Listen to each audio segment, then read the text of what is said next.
Assalamualaikum warahmatullahi wabarakatuh. Kali ini kita akan melanjutkan kultur jaringan lebih lanjut. Nah, kultur jaringan tidak hanya untuk sekedar perbanyakan tanaman ya, tapi bisa dikembangkan untuk ke aspek-aspek fisiologis, kemudian perakitan tanaman baru, dan juga produksi metabolit sekunder. Aplikasi kultur jaringan di bidang fisiologis ya, yang akan kita lakukan hari ini adalah induksi umbi mikro ya. Jadi umbi mikro adalah umbi. Nah, ini lihat ya, di sini ada umbinya ya. Umbi yang kita induksi atau kita rangsang di dalam botol. Nah, ini untuk lihat umbinya bulat-bulat seperti itu ya, bulat lonjong. Bagaimana kita memodifikasi lingkungan? Pertama, kita buat media dengan konsentrasi gula yang lebih tinggi ya, biasanya sampai 80 hingga 120 gram per liter media ya. Kemudian kita modifikasi lingkungan ya. Lingkungan itu pertama ya, suhunya harus dingin, dan kedua adalah ruangan gelap seperti ini ya. Jadi ya kita ini kan ya, tuh gelap. Nah, mengapa ruangan gelap?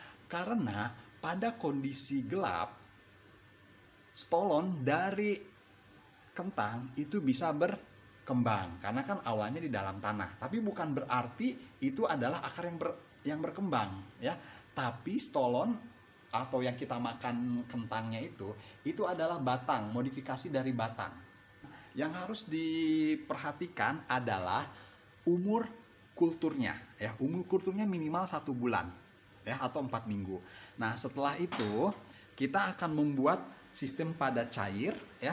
Jadi medianya dalam bentuk media induksi pengumbian dalam bentuk cair seperti ini. Pada media pengumbian biasanya ditambahkan paklobutrazol ataupun alar ataupun bahan lain, yang mana bahan tersebut akan berinteraksi dengan gibberellin sehingga proses pembentukan tunas menjadi bisa kita hambat.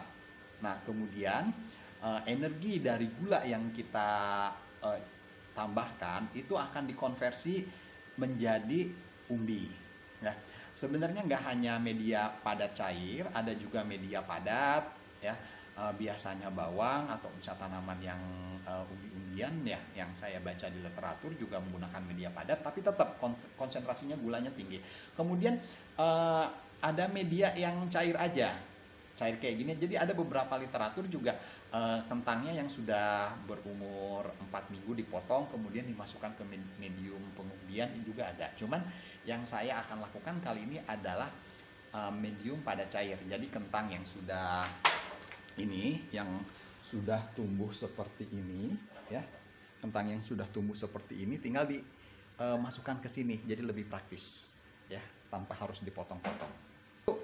Sebenarnya tidak hanya diaplikasikan pada kentang, tapi pada tanaman-tanaman yang diperbanyak secara vegetatif, misalnya tulip ataupun bawang-bawangan, itu juga banyak yang menggunakan teknik induksi umbi mikro ini untuk menghasilkan propagasi ya.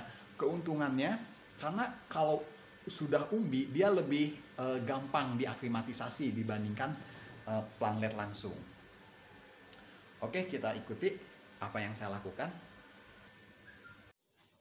Oke, sekarang kita akan coba untuk induksi umbi mikro.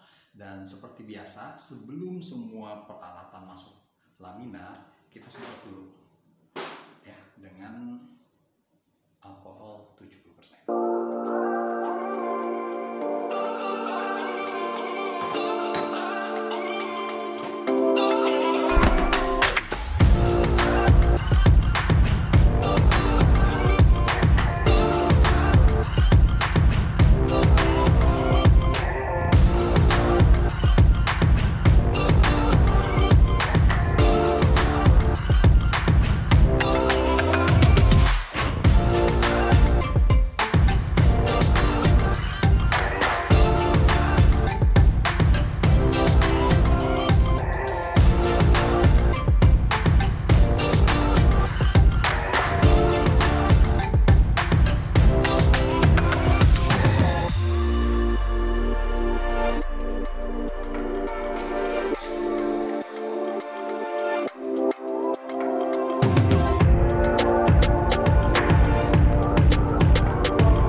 sistem padat cair. Nah, selanjutnya kita tempatkan di ruang gelap.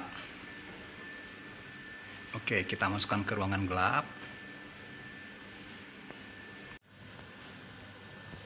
Setelah kita inkubasi selama 60 hari minimal, umbi akan terbentuk. Yuk kita lihat seperti apa umbi mikro pada kentang.